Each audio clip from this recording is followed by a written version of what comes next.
So hello guys, welcome back to other video. आज की हमारी वीडियो का टॉपिक है ओपन इंटरेस्ट। आज हम जानेंगे ओपन इंटरेस्ट होता क्या है, एक्चुअली इसे यूज़ कैसे करते हैं। कई बार आपने सुना होगा कि ओपन इंटरेस्ट कॉल राइटिंग ज़्यादा हो रही थी तो मैंने बाय कर लिया, सेल कर दिया, तो ये सब आपने सुना होगा, कॉमनली यूज़ करते हैं लोग। ओपन इंटरेस्ट को रीड कैसे करते हैं, इसको यूज़ कैसे कर सकते हो एक्चुअल ट्रेडिंग में, ये आज की वीडियो में हम देखने वाले हैं। तो स्टार्ट करते हैं। देखो, open interest it tells us directly कि कितने बायर्स और कितने सेलर हैं एक पर्टिकुलर स्ट्राइक प्राइस पे। How much buyers and how much sellers are at a particular strike price.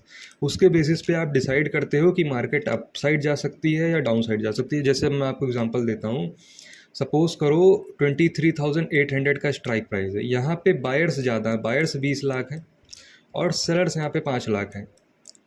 तो बाय करना पसंद करोगे या सेल करना पसंद करोगे? ऑब्वियसली बाय करना पसंद करोगे, क्योंकि बायर्स ज़्यादा हैं।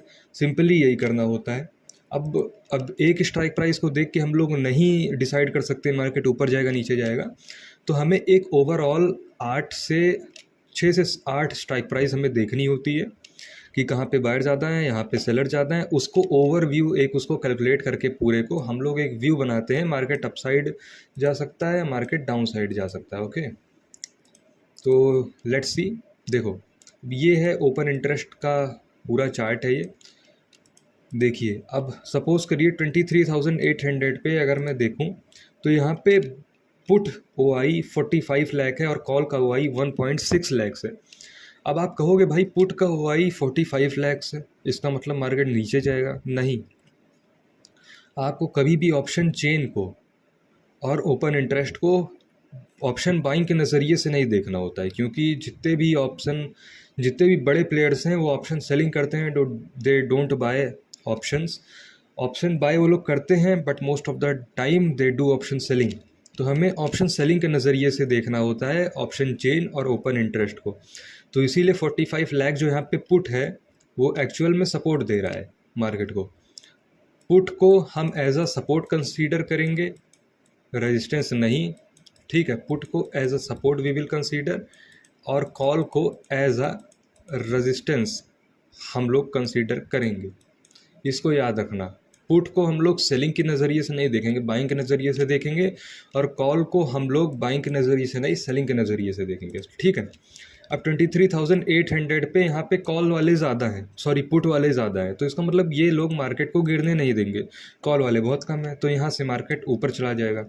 23,900 पे भी सेम सिनेरियो, यहाँ पे पुट वाले लोग ज़्यादा हैं, मतलब बायर्स ज़्यादा हैं, तो यहाँ से भी मार्केट ऊपर चला जाएगा। यहाँ पे भी 24,000 के लेवल पे भी पुट वाले ज़्यादा हैं, तो यहाँ से भी मार्केट ऊपर चला जाएगा। अब एक एग्जांपल देखें हैं जहाँ पे कॉल वाले ज़्यादा हैं। 24,500 का अगर आप लेवल देखोगे तो यहाँ पे आपको क्या दिख रहा है कि यार भाई यहाँ पे पुट वाले बहुत ही ज़्यादा कम हैं और कॉल वाले बहुत ही ज़्यादा हैं। तो इट मीन्स मार्केट को ये लोग ऊपर नहीं जाने देंगे। अगर मार्केट इस लेवल पे जाएगी 24,500 के लेवल पे अगर मार्केट जाएगी तो ये लोग उसे गिरा देंगे। ठीक है, ये लोग ऊपर नहीं जाने देंगे मार्केट को, और मार्केट सेलिंग में चली जाएगी 24,500 के लेवल से अगर ये लोग मार्केट को सेल करते हैं तो। इतना समझ में आया? ओके, अब देखो, अब इसको हम लोग चार्ट पे भी देखेंगे, डोंट वरी। हाँ, तो ये समझ में आ गया। अब सिंपली सपोज, अब ऐसा तो होता नहीं है कि मार्केट ब्रेकआउट और ब्रेकडाउन लेवल्स का देता नहीं है। अगर ऐसा ही है, अगर हम लोग को पहले से ही पता है कि मार्केट 24,500 के अबव नहीं जाएगा, तो हम लोग यहाँ का कॉल और यहाँ का पुट सेल कर बैठ जाएंगे, तो ये तो 100% श्योर हो गया। नहीं, 100% श्योर मार्केट में कुछ भी नहीं होता है। अब ब्रेकआउट ब्रेकडाउन्स आते हैं इन सब लेवल्स के। अब सपोज करो, सॉरी ये क्या खुल गया, एक minute, okay let me open. Suppose करो 24,500 का जो लेवल है मार्केट उसका ब्रेकआउट देता है। अब ब्रेकआउट मार्केट कब देगा? ब्रेकआउट मार्केट तब देगा जब 24,400 या फिर 24,300 पे पुट वाले लोग बढ़ेंगे। मतलब ये जो लाल वाला डंडा है ये बड़ा होगा, तभी तो ये इनको compete कर पाएगा। अगर सपोज़ करो मार्केट में 20 लाख सेलर्स हैं, मतलब कॉल वाले हैं, सेलर्स हैं, और 10 ही लाख बायर्स हैं, तो क्या मार्केट ब्रेकआउट देगा तो सस्टेन होगा? नहीं होगा, फेक हो जाएगा वो ब्रेकआउट। सिमिलर केस, अगर इस तरीके की कंडीशन में भी मार्केट 24,500 का ब्रेकआउट देता है तो वो फेल हो जाएगा, क्योंकि बायर्स तो है ही नहीं ना। ये कम्प्लीटली अगर आप ओआई को देखोगे तो आप समझ जाओगे ये ट्रैप है। 20 लाख सेलर हैं, 10 ही लाख बायर हैं, और ब्रेकआउट दे रहा है मार्केट इतने बड़े ओआई लेवल का जहाँ पे सेलर्स बहुत ही ज़्यादा अग्रेसिवली शॉर्ट करके बैठे हैं, तो वो ब्रेकआउट फेल हो जाएगा सिंपली, क्योंकि सेलर्स ज़्यादा हैं बायर्स कम है। तो ब्रेकआउट दे रहा है तो इसका मतलब ये ट्रैप है ना सिंपली। और वही चीज़ सपोज करो 20 लाख सेलर्स हैं 24,500 के लेवल पे, और धीरे धीरे धीरे धीरे 25 लाख बायर्स आ गए, तब अगर ब्रेकआउट दे रहा है तो सस्टेन हो सकता है, यस। तो किसी भी बहुत बड़े ओआई लेवल का ब्रेकआउट देने के लिए हमें उसी के अगेंस्ट वाले ओआई के लोगों का वॉल्यूम ज़्यादा चाहिए होता है। जैसे अगर तुम्हें कॉल का ब्रेकआउट देना है, कॉल का इसका ब्रेकआउट देना है, तो पुट में भी उससे ज़्यादा लोग होने चाहिए, तभी तो मार्केट ब्रेकआउट सस्टेन कर पाएगा। तो ये कहना चाह रहा हूँ मैं। और फेलियर वाला सिनेरियो वही होता है, मान लो इतने सारे लोग हैं, बायर्स 20 लाख हैं, सेलर्स सिर्फ 10 लाख हैं, मार्केट ने ब्रेक डाउन दे दिया उसी में। जो लोग ओआई नहीं देखते हैं वो लोग एंट्री कर लेंगे यहाँ पे कि चलो भाई ये मार्केट नीचे जाएगा, और एंट्री कर लेंगे। वो लोग ओपन इंटरेस्ट तो देख ही नहीं रहे हैं कि भाई सेलर्स तो है ही नहीं, बायर्स हैं, तो वहाँ से मार्केट रिवर्स हो जाएगा कम्प्लीटली। ओके, अब चार्ट पे देख लेते हैं। आज ही का एकदम लेटेस्ट चार्ट देखेंगे कि आज लेटेस्ट चार्ट में क्या हुआ था, और वी विल सी। देखते हैं लेटेस्ट चार्ट में क्या हुआ था निफ्टी के। आज का अगर आप चार्ट देखोगे तो क्या हुआ था, ओपन इंटरेस्ट के नज़रिए से इसे हम लोग आज देखने वाले हैं। देखो आज का चार्ट देखो, मार्केट का हाई लगा है 24,400 ऑलमोस्ट, हम इसे कंसीडर कर सकते हैं यहाँ, और लो लगा है 24,250 ऑलमोस्ट यहाँ।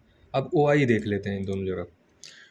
24,400 पे देखो कितना बड़ा कॉल का ओआई था, सेलर्स का ओआई था। तो वो लोग मार्केट को नीचे नहीं जाने दिए, ऊपर नहीं जाने दिए, और मार्केट अगर देखोगे तो वहीं से रेजिस्टेंस लिया, ये देखो वहीं से रेजिस्टेंस लिया और नीचे गिर गया। और अगर पुट की बात करोगे तो 250-200 के लेवल से सपोर्ट मिला था मार्केट। यहाँ पे देखो सबसे ज़्यादा बायर्स प्रीवियस, अगर आप 4-5 ट्रैक प्राइस देखोगे तो सबसे ज़्यादा यहीं पे हैं। तो इन लोगों ने सपोर्ट दिया और मार्केट उसके नीचे नहीं जा पाया, दिख रहा है आपको। मतलब 400 पे सबसे बड़ा रेजिस्टेंस था और 200 सबसे बड़ा सपोर्ट था। देखो मार्केट उसी रेंज के अंदर घूमता हुआ रह गया। अब यहाँ पे एक चीज़ और नोटिस करोगे कि मार्केट, अच्छा एक बात बताओ आप कि 24,300 पे भी तो मतलब रुक सकता था ना, सपोर्ट ले सकता था, तो 200 से ही क्यों लिया? अच्छा अब देखो ऐसा क्यों हुआ। देखो यहाँ तक मार्केट गया, मार्केट ने रेजिस्टेंस लिया। अब सपोर्ट मार्केट कब लेगा? सपोर्ट मार्केट कहाँ से लेगा ये बताओ? जहाँ पे बायर्स ज़्यादा होंगे। बायर्स सबसे ज़्यादा, तुम्हें सबसे बड़ा वाला रेड बार कहाँ दिख रहा है तुमको इतनी जगह में? यहाँ पे दिख रहा है ना 24,200 पे। तो जहाँ पे सबसे ज़्यादा बायर्स होंगे वहीं पे तो जाके मार्केट सपोर्ट लेगा। यहाँ वाले बायर्स उतने ज़्यादा स्ट्रांग नहीं थे, मार्केट को रोक नहीं पाए, और मार्केट ने 24,300 का ब्रेक डाउन दे दिया। सिंपली अगर हम देखेंगे तो ये देखो 24,300 ये वाला लेवल है। यहाँ के देखो मार्केट ने यहाँ से सपोर्ट लेने की कोशिश की, बट यहाँ के बायर्स उतना ज़्यादा स्ट्रांग थे ही नहीं कि मार्केट को बचा पाएँ, और मार्केट ने ब्रेक डाउन दे दिया। एज सेलर्स वर मोर स्ट्रांग। अगर सेलर्स का वाई देखोगे उसी सेम स्ट्राइक प्राइस पे तो कितना ज़्यादा है, देख रहे हो, ऑलमोस्ट डबल है। तो वही बात हुई, फिर मार्केट ने ब्रेक डाउन दे दिया, और उसके बाद यहाँ पे 200 पे काफ़ी ज़्यादा स्ट्रांग बायर्स बैठे थे, तो वहाँ से मार्केट नीचे नहीं जा पाया। अब कल मार्केट ब्रेकआउट दे तो आप उसके अंदर इसी बेसिस पे ट्रेड कर सकते हो जो मैंने अभी आपको इतनी देर में बताया है।